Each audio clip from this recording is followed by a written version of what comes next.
ሰላም እንደምንቆያችሁ። በዛሬው ቪዲዮ የሜሪት ቤዝድ አዋርድ በሀገረ ስዊድን የሚገኘው የኬቲኤች ሮያል ኢንስቲትዩት ኦፍ ቴክኖሎጂ ይዞ የወጣውን ስኮላርሺፕ እናያለን። የኬቲኤች ስኮላርሺፕ በስዊድን ለ1 ዓመት ወይም 2 ዓመት የሚቆይ የቲዩሽን ፊ ዌይቨር ያለው ስኮላርሺፕ አውጥቷል። ይህ ስኮላርሺፕ ፋይናንሻል ከቨሬጁ የሊቪንግ ኤክስፔንስ ኮስቱን ከቨር የማያደርግ ሲሆን ነገር ግን ፉል ቲዩሽን ፊ ዌይቨር የሚያቀርብ ነው የሚሆነው። ዴድላይኑ ጃንዋሪ 15 2026 ሲሆን የኢንቴክ ጊዜው አውገስት 2026 ነው። ኬቲኤች ሮያል 62 የሚደርሱ ከ5 ፋካልቲዎች በእንግሊሽ ቋንቋ የሚሰጡ የማስተርስ ፕሮግራሞችን አውጥቷል።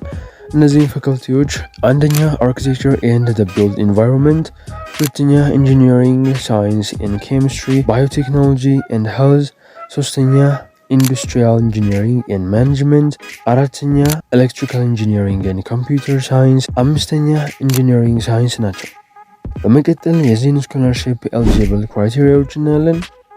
ይህ ስኮላርሺፕ ክፍት የሆነው ከኢሮፒያን ዩኒየን እና ስዊዘርላንድ ውጭ ላሉ ኢንተርናሽናል ተማሪዎች ሲሆን አመልካቾች ግዴታ በኬቲኤች ለማስተርስ ፕሮግራም ብቻ አፕላይ ማድረግ አለባቸው።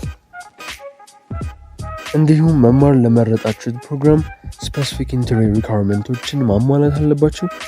ሌላኛው የጨረሳችሁ ዲግሪ ከስዊዲሽ ባችለር ዲግሪ ጋር ኢኩቫለንት መሆን አለበት።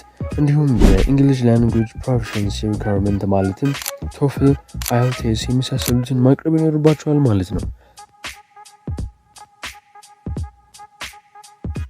በአፕሊኬሽን ወቅት አፕላይ ማድረግ ለፈለጋችሁት የማስተርስ ፕሮግራም በኬቲኤች ዩኒቨርሲቲ አድሚሽን በኩል አፕላይ ማድረግ አለባችሁ። እንዲሁም የአፕሊኬሽን ፊ 900 የስዊዲሽ ክሮን መክፈል ይጠብቅባችኋል ማለት ነው።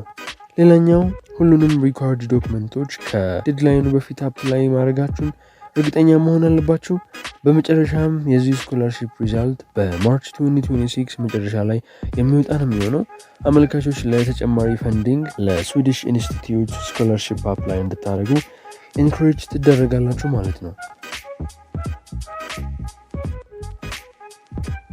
እንዲሁም ይህ ስኮላርሺፕ ሃይሊ ኮምፒቲቲቭ ሲሆን ወደ 8% የሚሆኑ አመልካቾችን ብቻ ነው የሚቀበሉት።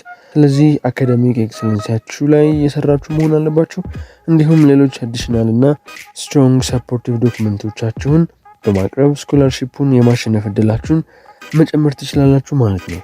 የዚህን ስኮላርሺፕ ሊንክ በአዲስ ተማሪ ኦፊሻል ዌብሳይት ውስጥ በመግባት ከላይ ሶስቱን ባዮች ስትነኳቸው ከሚመጡላችሁ ኦፕሽኖች ውስጥ ኦፖርቹኒቲ የሚለውን በመጫን የእነዚህን ዩኒቨርሲቲ ሊንኮች ማግኘት ትችላላችሁ። የዛሬው ቪዲዮ ይህንን ይመስል ነበረ። በቀጣይ እስክንገናኝ ሰላም ቆዩ።